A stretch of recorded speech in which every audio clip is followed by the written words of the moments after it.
Happy Thanksgiving, guys. Yes, it's that time of the year where things start to slow down.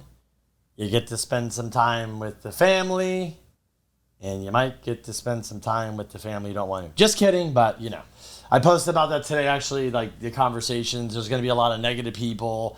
Your uncle that's never owned an investment property is going to tell you how you're screwed because you're a real estate investor. All those fun things you get to talk about in the holidays. But welcome back to the brief. Another week.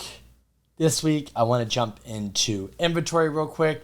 Inventory is down a little bit, 4,200-ish. But what I was looking at when looking at the inventory is that the median home price when I look at the computer over here, Sandecor, is $750,000 in May 2022 of this year, just like 6 months ago, whatever that was.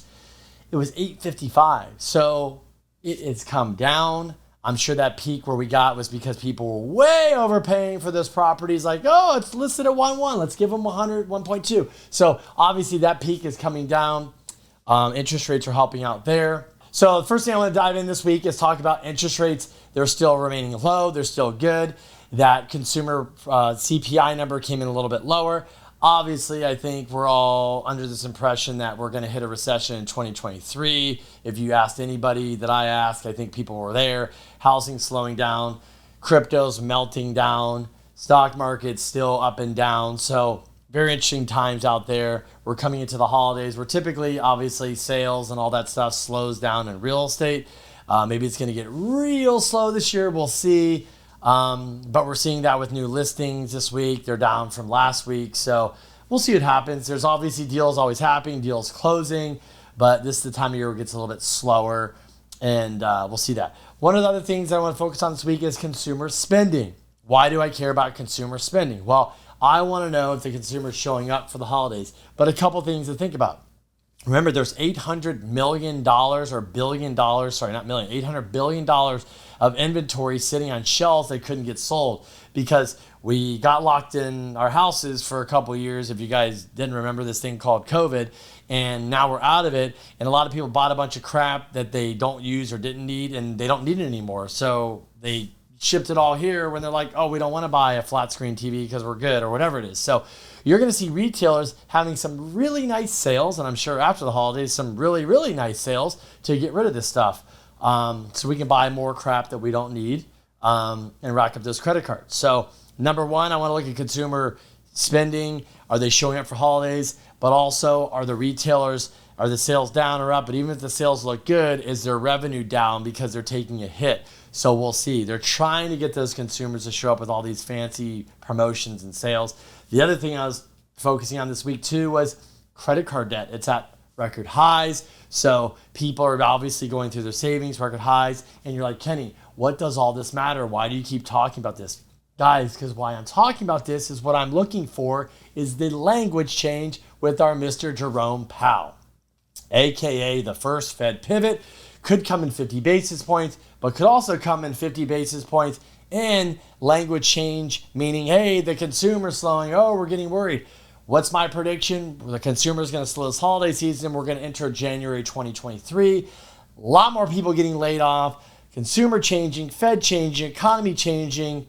Are interest rates going to change? Hopefully, you guys saw CPI came down, things came down, rates came down about 0.5 point. It's helping people. Your first-time home buyer saving you hundreds of dollars. What's still popular? What's kicking out there? The 3-1 buy down, the 2-1 buy down, the 1-1 buy down, the 1-0 buy down. All these damn buy downs, right? It's nonstop. So good news at that. With us, the seller just does not have to pay for it now. I have an opportunity too with a certain lender, UWM, where I can actually help pay down your 2-1 buy down or 3-1 down. Yeah. So if that's something we can help you out with, let us know. And last but not least, one of the things I wanted to point out what we're seeing in the real estate market, whether you're a buyer, seller, agent, loan officer, I'm sure you're seeing this too. But if you're a buyer, seller, you might not be noticing this, but we call it, when you're removing contingencies, we call it the second renegotiation or the second negotiation, whatever you want to call it. Basically, why I say a renegotiation is hey, that price, sir, we locked in at $1 million. After this inspection, I found out there's roof problems and plumbing problems and all kinds of problems. And by the way, this is in 2021 where I'm going to send your family to Disneyland and overpay for the house and all this. It's a buyer's market, so I want you to pay for all of this stuff. Oh, and by the way, I still need that $20,000 to do the 2-1 buy down. Yes, this is happening. Yes, they're getting accepted because that seller might not have any other backup offers. You guys get where this story is going. I don't know if you're seeing this, but I'm seeing this on a lot of deals. Buyers will buy, but they want a deal and they don't want to pay for stuff to fix because they're already paying more closing costs, higher rates. They're a little bit nervous about the market. Are they going to have a job come next year? They don't know. So if they're going to buy something, they want to make sure that deal is there. And sellers and agents, one thing to think about in this market, if you're listing a property and has problems, why not get proactive about it? Why not just spend $500 to go get your own inspection and oh, I got a roof problem and this problem, then go get bids. Shocker, right? Then when that buyer comes and says, I need 50, you're like, I don't think so. I got 2 bids. It should be 20. See? Be proactive. So anyways, buyers and sellers, there's going to be deals made. Sellers, unfortunately, you missed the market.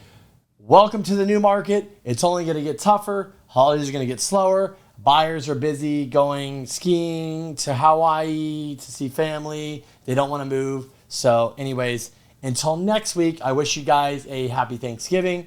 Eat a lot of food. Have a lot of conversations. Remember, stay around positive people. And we'll see you next week.